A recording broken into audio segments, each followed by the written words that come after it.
walk us through a deal of how much you purchased the property, how much you rehab the property, and what's it renting out for right now. Yeah, so the property in Port Charlotte, Florida, it was originally a 3-bedroom, 2-bath, 2,400 square feet. So it was like, oh, cool. We can add a lot more bedrooms here depending on the layout of the property. It's got a detached garage, nice parking, half-acre lot, and we bought this property for $464,000. It was a creatively financed deal, bought this subject to the existing loan, 6.25% interest rate. We were all in for $70,000, so much lower than the 25% you'd put down for any typical traditional deal. What would that have been? It would have been $115,000. We put even less than what just the down payment would have been to get this whole thing fully bought, renovated, and had reserves set aside. What did you convert it to in terms of bedroom count, bathroom count, and what are you renting out the property for? So this in total now is a 8-bedroom, 2.5-bath property that is currently making $6,600 a month of income, which is pretty crazy because this same house would rent for under $2,000 as a long-term rental. So we've 3x'd the total revenue. We did not 3x the cash flow because actually it would be losing money in cash flow as a long-term rental, but instead it's making close to $1,500 a month after all of our expenses and utilities, our management fees, our reserves. Even after all that, it's making $1,500 a month. This property itself is making 25% cash on cash return. That's a phenomenal return. What a deal, man. And that's what co-living allows for. But not only am I making more cash flow and a higher cash on cash return, because I was able to buy a bigger property in a nicer location, the typical phenomenal long-term rental is this 2-bed, 1-bath, $80,000 property in Missouri that makes you $200 a month of cash flow. It's a 10% cash on cash return. However, you're going to need to stack 7 of those properties to get the same cash flow. There's a lot of benefits of owning bigger, better properties in nicer locations. Properties in better locations appreciate more in value. That's adding more wealth to our bank account, more to our net worth every single month. Same goes for debt pay down. The larger the property value, the more the debt is being paid down on that property. Combined with creative financing and lower interest rates, you're also paying down that debt faster. The property being worth more is also getting me more tax benefits. So not only are you making more cash flow in those little properties, 2-bed, 1-bath Missouri properties or whatever, that are making sense as long-term rentals, but we're cash flowing more. We have higher cash on cash return, and we get way more ownership benefits. The cash flow makes you financially free, but those wealth benefits, those ownership benefits is what really makes you wealthy over time. Stacking a couple of these guys, well, my tenants,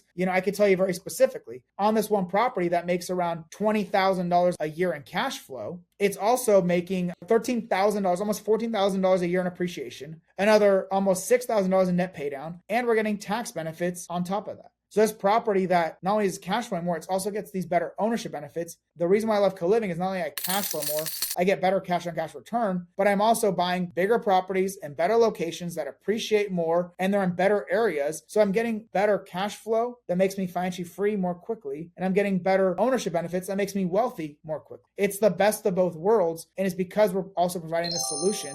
We don't want venture capitalists and people with billions of dollars to be the one to solve it. It's better for people like you and I, mom and pop operators, small individuals, to solve this problem because we're more personal. We care more about our properties. We care more about our tenants. It's up to people like you and I to solve this problem. But only co-living and specific affordable housing options allow you to do something like that. Okay, welcome to another episode of Affordable Housing and Real Estate Investing. Guys, I got one of the legends in the Subto group today.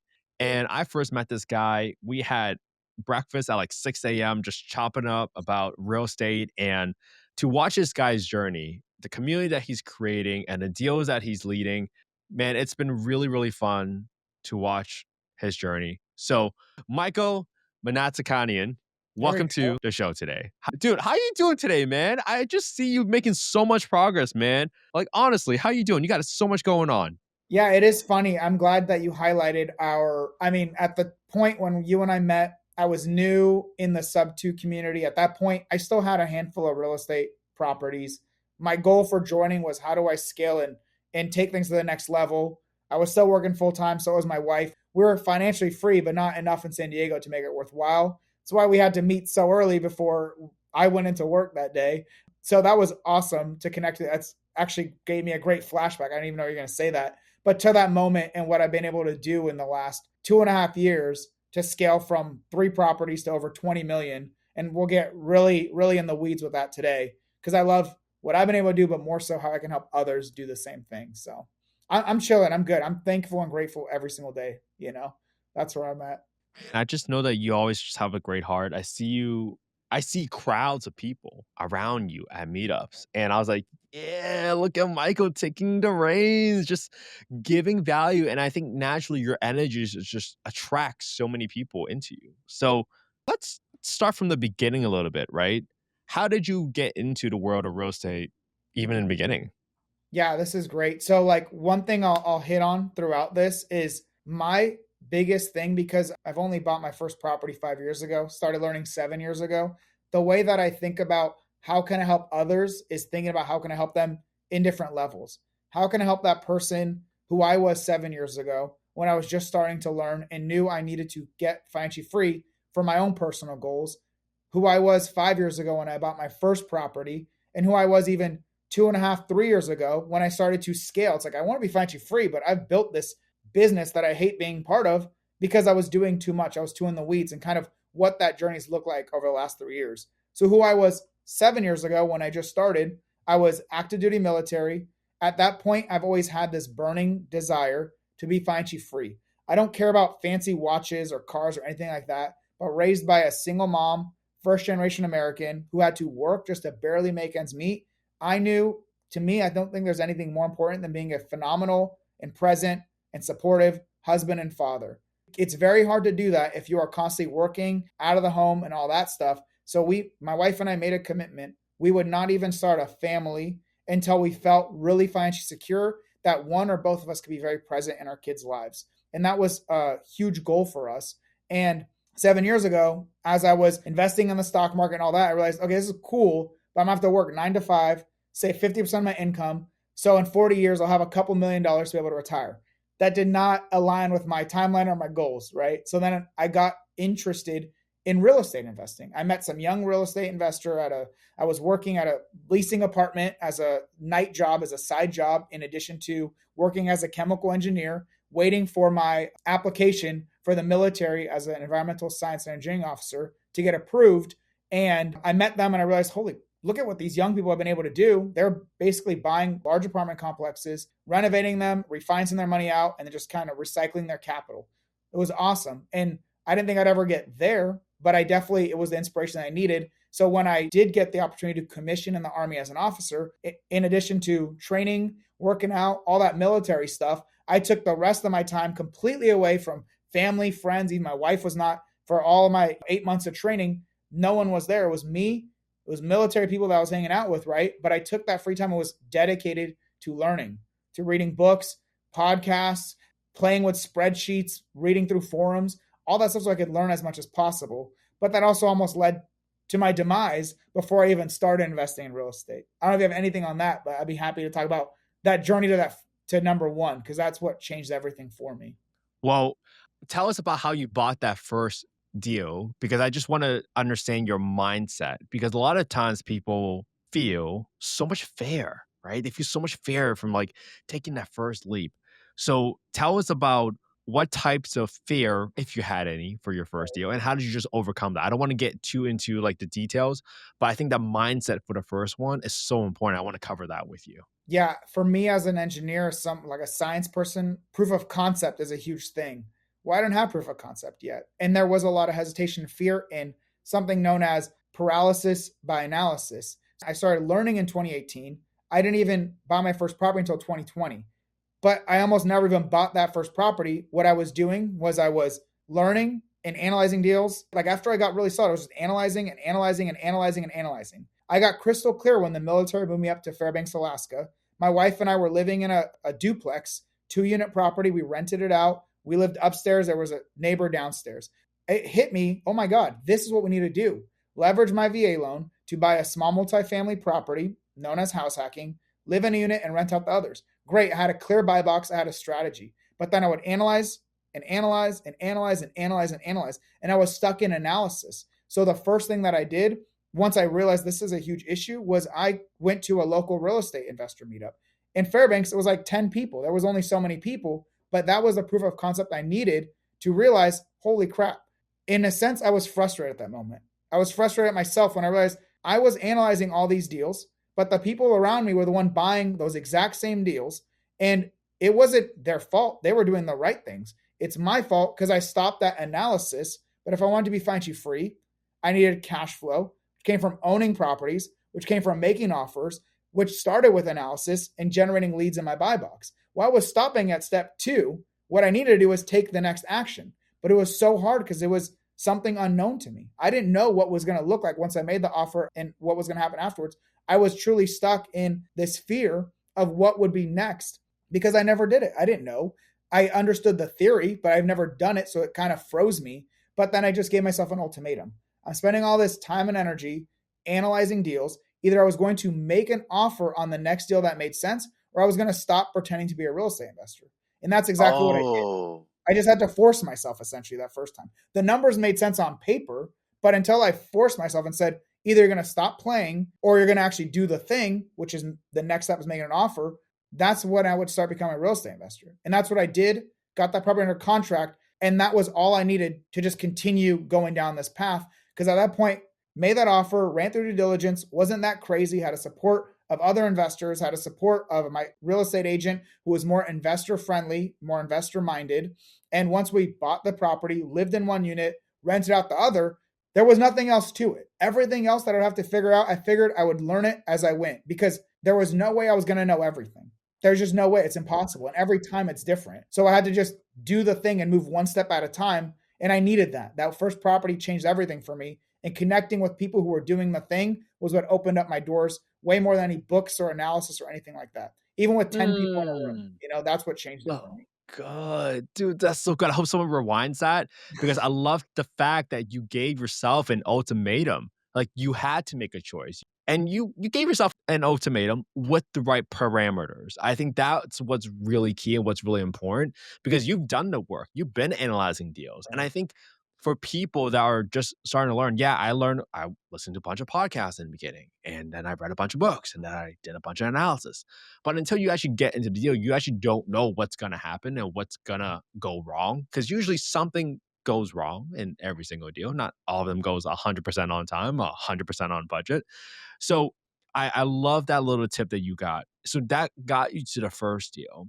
Right. And tell me a little bit about your journey after that, right? You got an Airbnb, but then now you're into co-living. Maybe let's start there. How did you decide to get into co-living? What drew you to Right. that type of asset class and strategy? So when I bought that first property, it had multiple rooms. And what we decided to do was rent it out. We were in a military, so just rent it out by the room to military. I didn't even think of it as co-living. But my wife and I, before that, we were living in during school, during college, we rented out a place and rented out the rooms to other people to lower our costs. We essentially did the same thing with this house hack. And then the idea was, okay, cool. At that point, my specific goal in 5 years, which is so crazy that where I'm at in 5 years, my goal at that moment was 5 years, 5 house hacks, small multifamily house hacks, own 5 properties. Maybe I'll have $7-ish thousand a month in cash flow and wealth being generated throughout that process. So for me, that was the plan. House hack, did another house hack with a 4 unit. I started learning about creative financing, started learning about off-market deal finding, did some cool creative stuff. But in 2022, when I thought I was retired, is when I met my current mentor, Pace Morby, who really changed my life because he revealed to me very quickly, I built a business that I no longer wanted to scale because I built a business in which I was doing all the roles and I hated a lot of the roles. I'm not a huge fan of operations, overseeing renovations and all that stuff. But at that point, I was finding the properties, analyzing the deals. It was using my own money, but it was low down payment, house hack opportunities or structuring creatively financed deals using the sellers. But then it was the bookkeeping, the management, the overseeing contractors or doing the work myself. And I created this thing that I no longer wanted to grow and scale. Well, then what I did was I listened to what he would teach. Some people just come in and they just buy other people's deals. Cool. I'd be the person to start buying other people's deals. Some people come in and all they do is they provide great investment opportunities to other investors. Cool. I would raise money through finding great investments and providing private money lenders a fixed interest rate return on their money or private money partners the opportunity to co-own these assets. Cool. So now I've solved the bottleneck of scaling my business. I would then offload all of the operational tasks. I hired an operations manager, outsourced property management, got a bookkeeper, offloaded all the things that I did not enjoy, and then focused on finding more great deals through other people, raising money through other investors, and then growing and scaling my portfolio. Well, in 2023 is when I really started to take off. That's when I went from like 3 properties to over $20 million of real estate is since 2023 when I started leveraging this, what I call the super investor blueprint. But it was actually an accident that I got into co-living. At that point, one of the properties that we bought with a partner was a short-term rental in Atlanta. Well, both the algorithm and Airbnb changed. So like the standard type of houses no longer were doing as well. There was a lot less people traveling in general. And there was no real like experience for this house. So the property that we thought was going to perform well ended up not performing nearly as well. But then I heard of this other model in Atlanta that started, which this company Padsplit started popularizing the co-living model for just everyday workers, just people who need a house and affordable housing, not boarding house style where you're just cramming as many people as possible into a room, but you just rent a property out by the room. I learned about that model. I said, this property could work. It would perform better if the numbers that I anticipate based on the data provided go, we're going to be doing better than we are as a short-term rental. I ended up converting it. Within a month, we had all the rooms rented, took a property that was losing money to make it profitable. It still wasn't a phenomenal deal. I ended up selling that property to someone else who wanted to leverage it for their own house hack and then tax benefits. But it was the proof of concept, once again, that I needed because of the adversity of this thing's not working. I want to take care of my partner. How can we do so? Convert it to another strategy that did work. Still not the solid returns that I wanted, but the concept was there. This thing works. I just needed bigger and better properties. So then I started reverse engineering. If I want these returns, I need houses that are in this location, this large, that can accommodate more bedrooms so I can really scale my portfolio. And that's how I accidentally got into co-living, was leveraging the ability to pivot and not feel stuck, but like just moving forward through pivoting, understood, okay, what's my lesson learned from here? How do I improve? It's always a big part of my journey is learning, implementing, improving, and then scaling. Well, I had to implement, learn what could have been done better, and then scale from that point. And that was really the accidental co-living from a failed short-term rental that then allowed me to scale massively by doubling, quadrupling, like 10x, going all in on the co-living model, especially leveraging creatively financed deals and working with capital partners so that we all get great returns together. Oh, that's so good, man. You know what I loved the most there was that you learned to pivot when something wasn't right or wasn't working as well. You kept an open mind and you had the determination to make it work. That just so good, man. I hope people listen to that because look, that original plan you had, it might not work. It's not 100%. So when that happens, are you going to be able to problem solve? And I tell people all the time, if you're not ready to problem solve, maybe real estate isn't the game for you because you gotta learn to solve some problems, especially when you're getting punched left and right sometimes. So with co-living, sometimes we hear about, oh, there's so many people to a house, there's gonna be drama between people. What has been your experience with co-living so far? Yeah, so let me just simply explain what co-living is to anyone that's watching that's unfamiliar with it, and then kind of the way that we do it. Co-living essentially is more often than not getting a single family home that's larger or adding extra, converting the common areas to more bedrooms and then renting the property out by the room.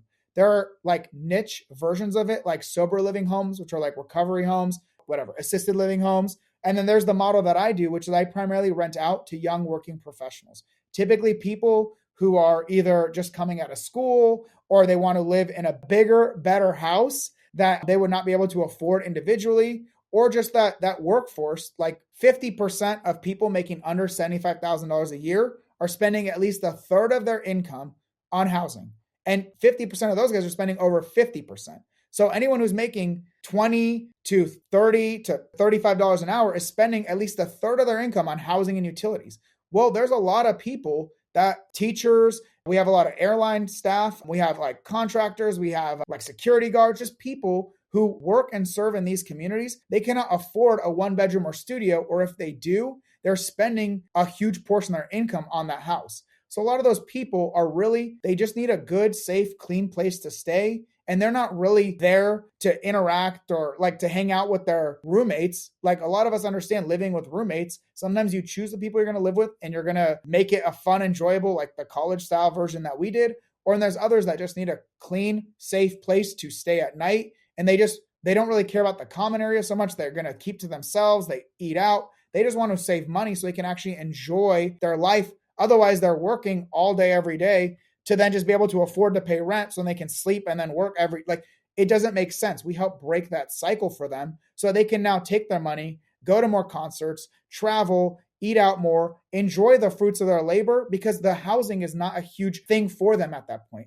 They're not in the phase of their life where it matters as much, or even if they are, they just like, what's the alternative for them? They spend the majority of their income on housing, or they can't afford anything and they live on the streets. Like, this is a solution for those guys who are making that $15 to $35 an hour, who don't want to spend the majority of their income on housing. So that's who we primarily cater to, is those young working professionals, or just those lower income, not super low income demographic, but lower income, the B, C class properties and B and C class locations, and just provide them good, clean, safe housing. And for us, we have a lot less confrontation or issues because of essentially the demographic that we cater and serve to. We're not like some people do more of a communal living, which is great, where like they're doing like events and pizza parties and all that, but then that has to come at a cost, right? You have to increase your rent, then spend more to provide this service to them.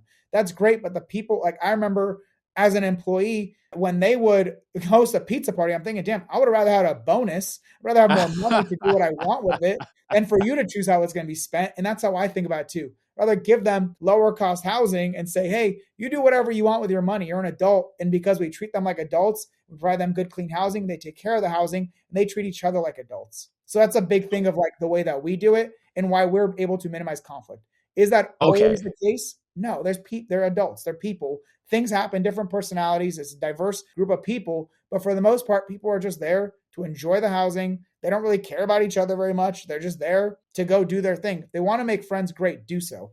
I'm not going to force it. And if you don't want to interact with each other, don't. Great. Just go live your life, hang out with your friends, and don't waste a bunch of money on housing if you don't need to. Okay. So obviously, that type of trouble or drama doesn't really apply to you and your experience so far. It What does, has been but it's okay? I will be Tell us. transparent. It does occur. It's just not a common issue. Sometimes it occurs because it's like, oh, and we learn how to improve those things. Sometimes like, oh, I can hear this person. Cool. What we should have done is we should have insulated the walls better. What we should have done is maybe Mm. not make a bedroom to that living room that's like so close to the kitchen. Or like, what are the things that we could have done differently to then minimize some of these issues? And sometimes it's just, hey, this person thought they could live with roommates and they cannot because they're just common things that happen. And having like house rules that are pretty normal, like after 10, don't be loud. Not just common, even apartment complex with HOAs and the place that we live, right? The neighborhood says, hey, don't be loud after 10. Or things like that is really how you minimize it. Or like, hey, no guests. Sorry, you're getting affordable housing. You can't have guests at your home, but go have guests wherever else you want. But that's not the place for it. There's too many people already here, right? When you have 7, 8, 9 people in 2 to 3,000 square foot homes, it starts becoming busy. You don't need additional guests. We don't allow, like, outside of very exclusive properties that have very large master bedrooms and en suites and private entryways.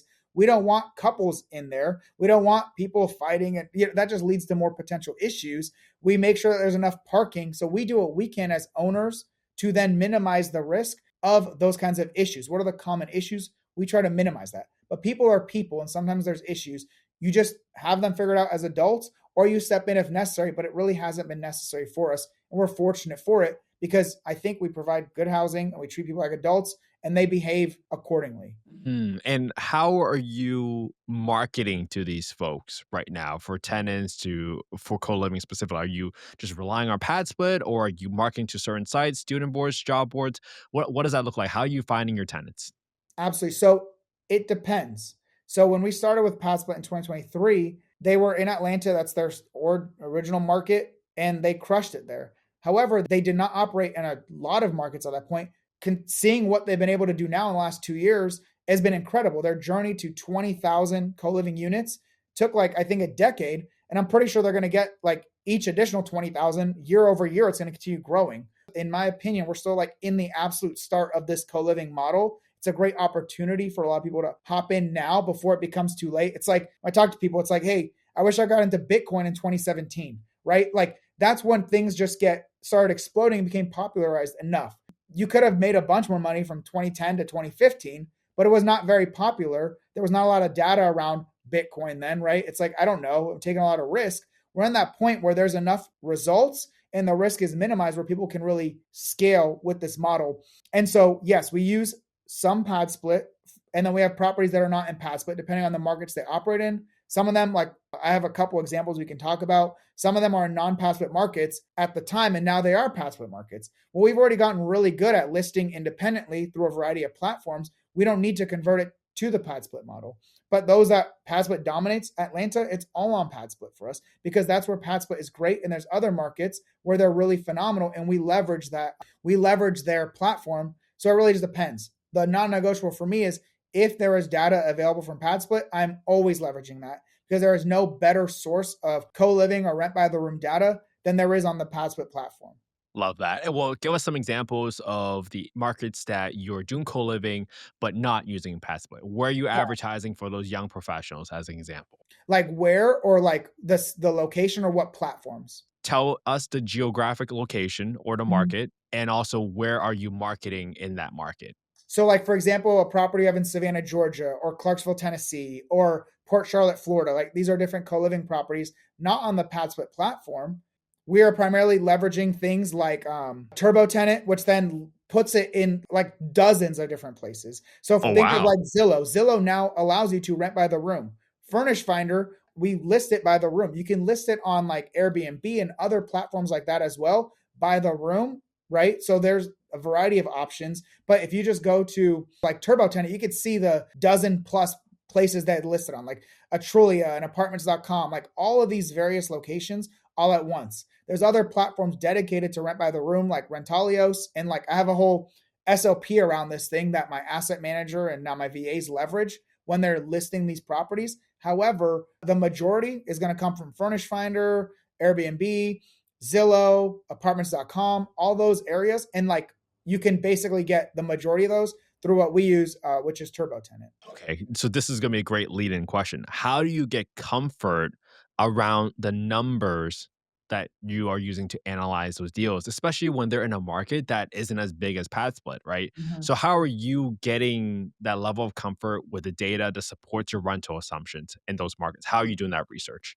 Great. Like I tell everyone, the number one thing you have to account for, like above every single thing else, for a co-living property is location. So the key components for location is, in my opinion, you need properties in locations that are larger areas. If you're trying to operate a rent by the room in a small town in Missouri where a one bedroom or studio is already really cost effective, why would someone pay you even $50 less? Like if it's $800 for a one bedroom, why would they pay $650, $700 for rent by the room? So you need markets where the single bedroom or studios are a couple $100 over what you can get for the rent by the room model. There needs to be enough of a spread, and that is more common in Mm. major metro areas. So that's the non-negotiable. Give me a big market, a great state, and a great city within that state where there is a lot of people, and the pricing of those single bedrooms and the single bedroom properties or the studios are taking a significant portion of the 60K or below salaries.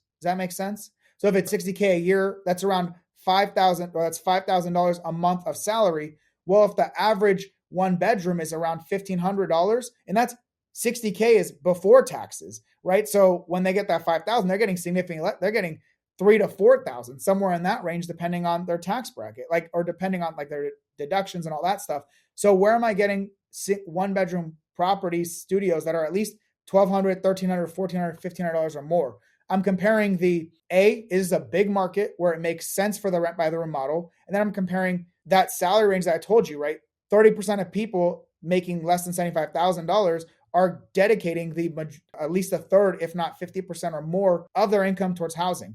Well, if we go to 60K or below and understand that, okay, there's a lot of these people that work there, and that's honestly the average median household income is $75,000 in our country or around that area. So the majority of people, at least half the people, like are in that bracket. And regardless of major city or not, there's the majority, like half the people, let's say, are in that in that income range. So then, okay, now we know that they don't have huge salaries, and then the housing prices, they're very high. So we know that they're dedicating a lot of their money towards rent. Well, how do we? That's a good market for that solution, for the rent by the room solution.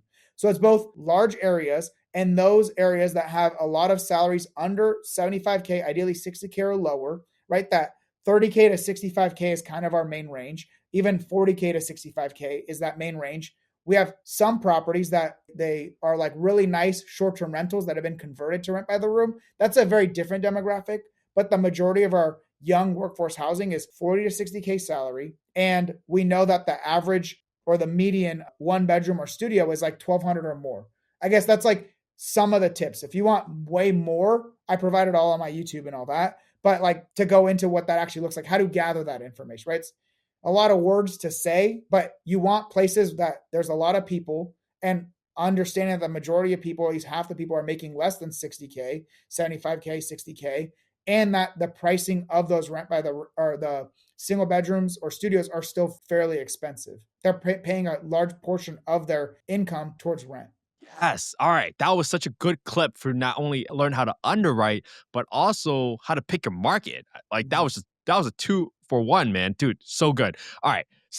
Let's so we just talked about the market. We talked about how to get some rental assumptions, right? By looking at some comps and making sure that there is enough spread between the studios and one bedrooms to making it affordable based on the income in that area. Right. Can you walk us through a deal? Like, let's bring it all together. Walk us through a deal of how much you purchased property, how much you rehab the property, and what's it renting out for right now. Help make it real for us, man. Yeah, so I actually have a spreadsheet for what the property in Port Charlotte, Florida. It was originally a 3 bedroom, 2 bath, 2,400 square feet. So it was like, oh, cool. We can add a lot more bedrooms here depending on the layout of the property. Because in my opinion, right when you get to that 4 to 5 bedroom is when you're covering your mortgage in most cases. You get closer to the 6 bedroom, you're starting to make a couple $100 in cash flow.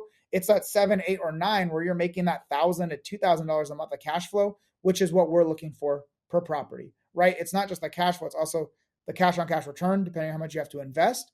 But it's really, I'm not trying to buy a property and do all of this if after all of our expense and reserves, we're not making at least 1,000 to 1,500 or more in cash flow. So this is a 3 bed, 2 bath, 2,400 square feet. It's got a detached garage, nice parking, half-acre lot of space. And we bought this property for $464,000. It was a creatively financed deal, bought this subject to the existing loan. For anyone who understands creative financing, you're thinking, oh, 3% interest rate. No, this property is a 6.25% interest rate. It's still better than what you can get if you just went to buy a new property. But the main advantage of this one is the seller themselves only got $2,000. They had no equity. We were helping them out of a situation in which they would have lost money to sell it. We paid them. We paid a wholesaler. They found this deal. There was no agent involved. We paid the wholesaler. We paid the agent collectively, or the wholesaler and the seller collectively $12,000. So we got into a property, even if the interest rate wasn't like 3-4%, we paid very little money to get into the property. We then also had money that I set aside for reserves and all that. Collectively, between buying the property, acquiring it, renovating it, furnishing it, and having some reserves set aside, we were all in for $70,000 on a property we bought for that was worth $464,000. So much lower than the 25% you'd put down for any typical traditional deal. So maybe the interest rate wasn't as great as it could have been, but it was still a solid interest rate compared to today's market. And the entry in counting for $10,000 reserves was still a tiny fraction of what you would have to put down as a 25%. Because if I did 25%, what would that have been? It would have been $115,000. We put even less than what just the down payment would have been to get this whole thing fully bought, renovated, and had reserves set aside. This property. And that's powerful, right? What did you convert it to in terms of bedroom count, bathroom count, and what are you renting out the property for? So this in total now is a 8 bedroom, 2.5 bath property that is currently making $6,600 a month of income, which is pretty crazy because this same house would rent for under $2,000 as a long-term rental. So we've 3x the total revenue. We are not 3x the cash flow because actually it would be losing money in cash flow as a long-term rental, but instead it's making close to $1,500 a month after all of our expenses and utilities, our management fees, our reserves. Even after all that, it's making $1,500 a month. This property itself is making 25% cash on cash return. That's insane. Wow. That's a phenomenal return. What a deal, man. Yeah, it's phenomenal. Let's go. This is one of the many, right? And that's what co-living allows for. But not only am I making more cash flow and a higher cash on cash return, because I was able to buy a bigger property in a nicer location, the typical phenomenal long-term rental is this 2-bed, 1-bath, $80,000 property in Missouri that makes you $200 a month of cash flow. It's a 10% cash on cash return. Sick.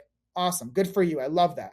If you want to do that, do that. However, you're going to need to stack 7 of those properties to get the same cash flow. But not only that, you're going to have to, there's a lot of benefits of owning bigger, better properties in nicer locations. Properties in better locations appreciate more in value. That's adding more wealth to our bank account, more to our net worth every single month. Same goes for debt pay down. The larger the property value, the more the debt is being paid down on that property. Combined with creative financing and lower interest rates, you're also paying down that debt faster. The property being worth more is also getting me more tax benefits. So not only are you making more cash flow in those little properties, 2-bed, 1-bath Missouri properties or whatever, that are making sense as long-term rentals, but we're cash flowing more. We have higher cash on cash return, and we get way more ownership benefits, which does not make you financially free. It's not the cash flow makes you financially free, but those wealth benefits, those ownership benefits is what really makes you wealthy over time. Stacking a couple of these guys, well, my tenants, I could tell you very specifically on this one property that makes around $20,000 a year in cash flow. It's also making $13,000, almost $14,000 a year in appreciation, another almost $6,000 in net pay down, and we're getting tax benefits on top of that. So this property that not only is cash flowing more, it also gets these better ownership benefits. And I'm a very numbers guy. It's very hard to explain it like this without sharing a spreadsheet and all that. But the reason why I love co-living is not only I cash flow more, I get better cash on cash return, but I'm also buying bigger properties and better locations that appreciate more, and they're in better areas. So I'm getting better cash flow that makes me financially free more quickly, and I'm getting better ownership benefits that makes me wealthy more quickly. It's the best of both worlds, and it's because we're also providing the solution, which you can't say that with any other management strategy. Maybe Section 8 rentals, you can make that case, but when you're catering towards affordable housing, we're providing a solution that I don't think you or I want government to try to do it. They spend more and they waste it. They're inefficient, and I don't even think their actual product ends up being the good one.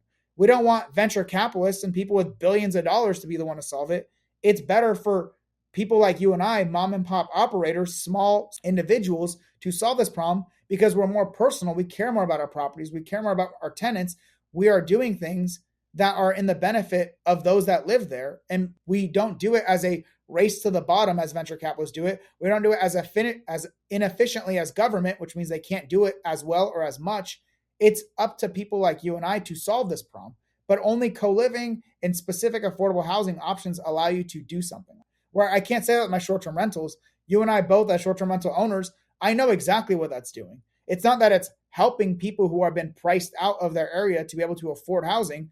What it's doing is providing tourists a great, unique experience to then come visit this area, but it's not actually solving this problem that is terrible now and is only going to get worse as incomes continue to stay fairly flat. And even if they increase, they're not increasing the same amount as inflation, as interest rates, as housing prices. It's not like it's only getting worse. Rents go up significantly. Housing prices go up significantly. Interest rates make things worse. Inflation makes your dollar worth less.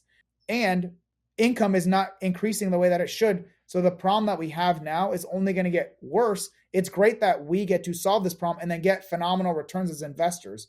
It's just kind of this best of, it's like a win-win, win-win. I don't even know how to explain it. Just so many wins. That's why I'm all in on co-living, like as an investor and for the problems that we get to solve. Well, that's why that's why I want to bring you on a podcast, man, because you are the perfect blend of being able to communicate and you're able to kind of dive into the weeds, analyze a deal, but also pull your head out and be able to communicate. And dude, you're just so good at sales, man. Like just, I don't know if you hear yourself talk sometime, man, but it's just so smooth, Thank man. you. It's I just feel so like I'm smooth. redundant and I explain things more complicated than they need to be. So it's great to hear you say that because in my head, I'm like, maybe I should stop talking. I'm saying a lot of words right now. Well, let's get some more little nuggets for the audience today because sometimes a lot of people lose money when they don't underwrite correctly, right? And Right. you're so good at it.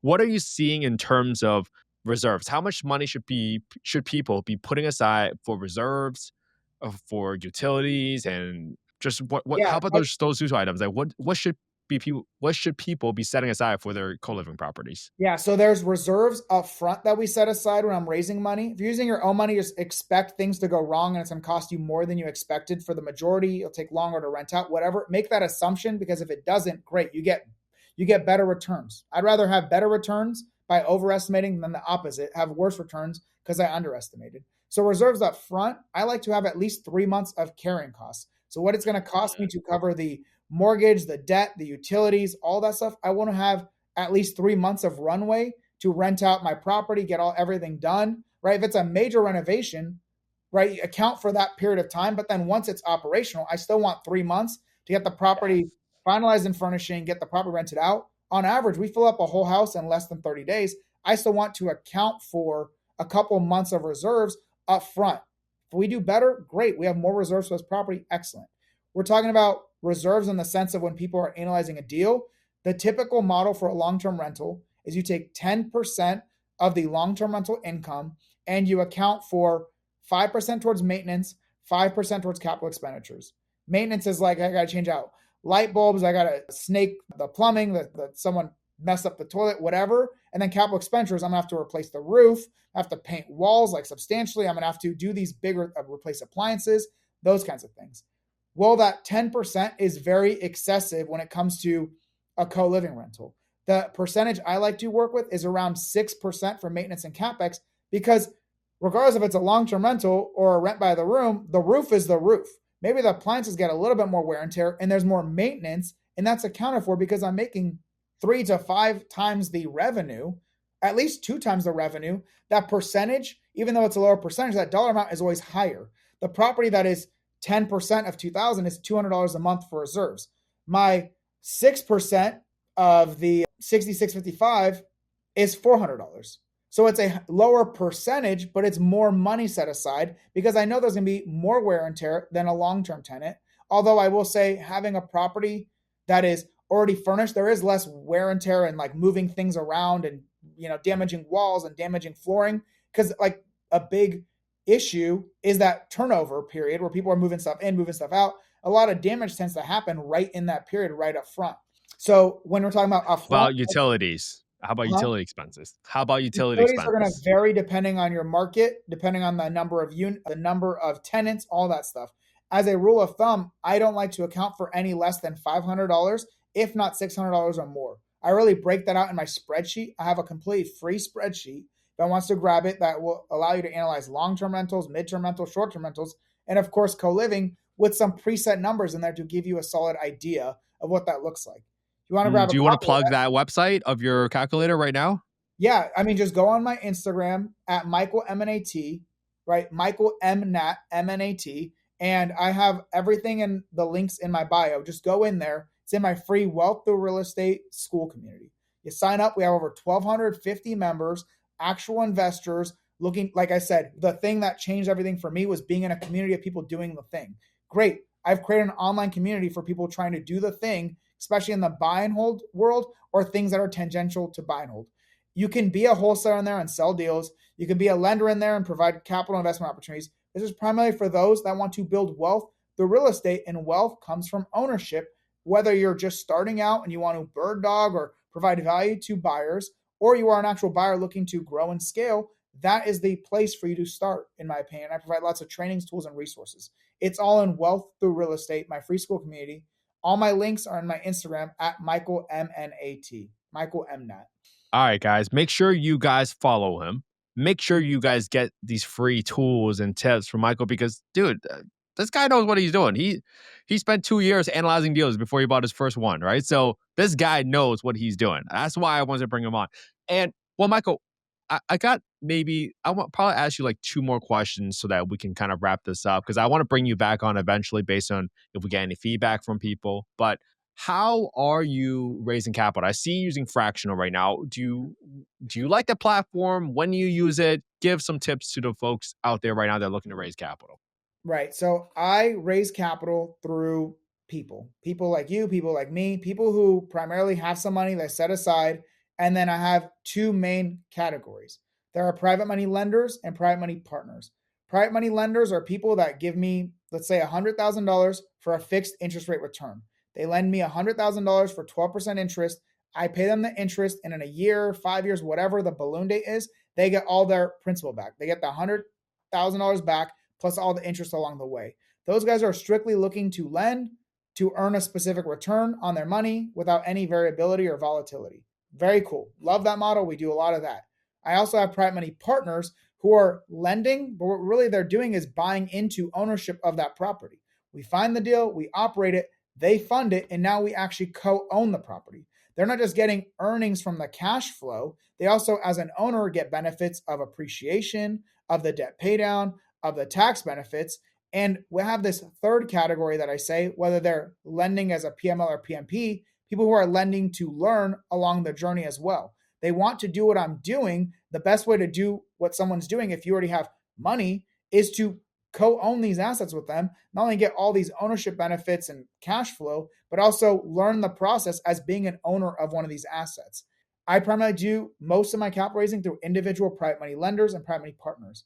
However, I also raise money on the fractional platform that allows larger amounts of people, larger groups of people to fund your investment at smaller increments.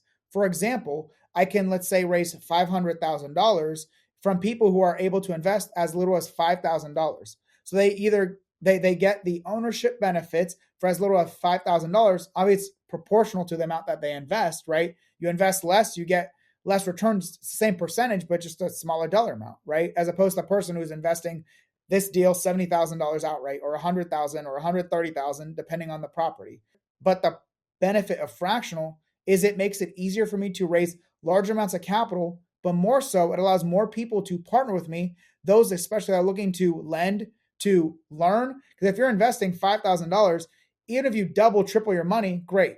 In 5 years, you've gotten $5,000 to $10,000 or $15,000. That's not going to change the majority of people's lives. What I advocate for is if that's what you're trying to do, there are better ways to just double your money than to own a property with someone. That's not really the best way. What I recommend that you do is you lend so that you are learning as an owner of the asset. You leverage the credibility of being an owner. You leverage all the ownership benefits, and then you leverage that for your own finding deals, building credibility, raising money for yourself. Leverage your story, your experience for then when you are buying properties and when you are raising money. So I use the fractional platform to allow more people in my deals so that they can leverage that to then grow and scale their own businesses to the point in which they feel satisfied and financially free. So that's where I use fractional. And I've raised $820,000 in 72 hours, primarily from people putting in $25,000 or more. And the last time we did it was for, that first one was 25 co-living rentals, 3 properties, 7 units in Georgia.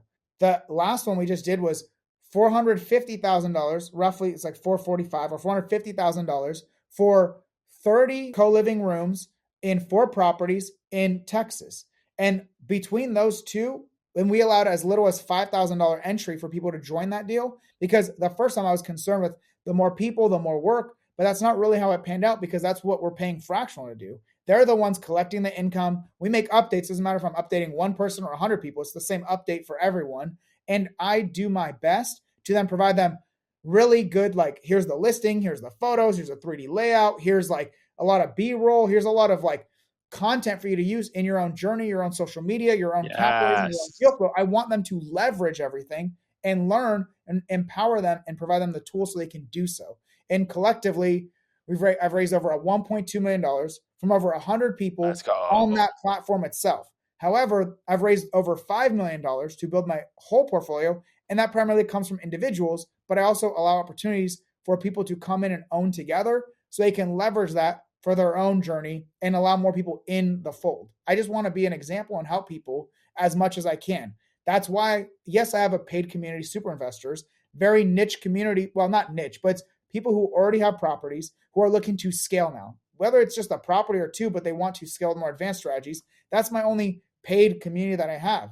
I have free communities, very in-depth, free YouTube videos, and then allow very low entry capital partnership opportunities to just help other people on their journey. The things I wish I had 7 years ago, 5 years ago, and my super investors, Yes. where I was at 3 years ago, where I did not know the things that I know now. I just want to accelerate their journey even faster than mine. Man, so much value. So much value. Man, I'm gonna end this podcast on this last question right here. And This is the question I ask every podcast guest. And the genesis behind this question is because when I started this podcast 3 years ago, man, it was a lot of I people told remember me when you that, started.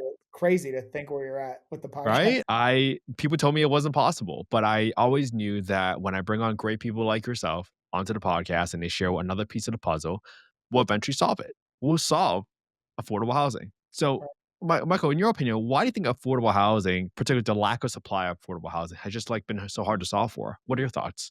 Because we relied on government and venture capitalists to do it. That's right. And there hasn't been a very easy model like the one that there is now, at least for me. Like, I'm not going to talk about large multifamily and the way that you do affordable housing. Talk about the way that I do it, which is this co-living model, which is going to help this affordable housing.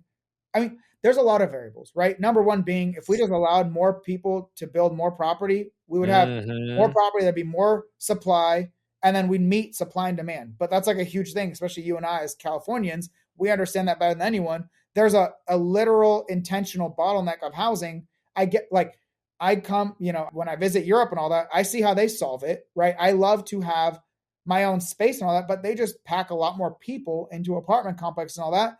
That's how you solve it. But I don't know if that's really what we want in America, right? But what we can do is allow more building, but government regulation is not really helping that. They try to solve it in these roundabout ways, which doesn't really help that itself. And there hasn't been like these more straightforward models to then solve this version of it, right? Instead of affordable single family home housing, but at least the affordable rent by the room model, we're able to do that now because it's more popularized and it's more common. And I think we're at a point in which where it's a necessity because people are literally either spending the majority of their income on housing or they cannot afford to live literally anywhere. Where now this is a more commonplace, this affordable housing rent by the room model is more commonplace. So I think part of it has been government makes it tough. It hasn't been this common management strategy. Like government makes it tough to build, and they're not really solving it for the rent by the room model. So then now that it's more popularized, we can do more and more and better. And people like us, you, me, and others who are listening to this podcast on affordable housing can then go out, get phenomenal returns, and provide the solution. Like I think we are the solution. Because if it's not us, then who will do it? Right? Like Oh, so good, man. Dude, this guy is such a speaker, man. This guy is gonna be on stages. He's already been on stages, just to be clear. But man, Michael, you have made such an impact. And if anything, if anybody just listened to this podcast, I think Michael has proven that you can make an impact with your time, your energy. If you want to help, whatever population you want to help, maybe it's young working professionals through housing, then this is your guy right here, man. So, Michael, how can people work with you? How can people join, find out more about your community, and how can people work with you? right. So once again, just go to my Instagram, Michaelmnat, Michaelmnat. I know it's a lot. I didn't want to do my full Monatsakanian, so I made it a little short for you guys, just 4 letters.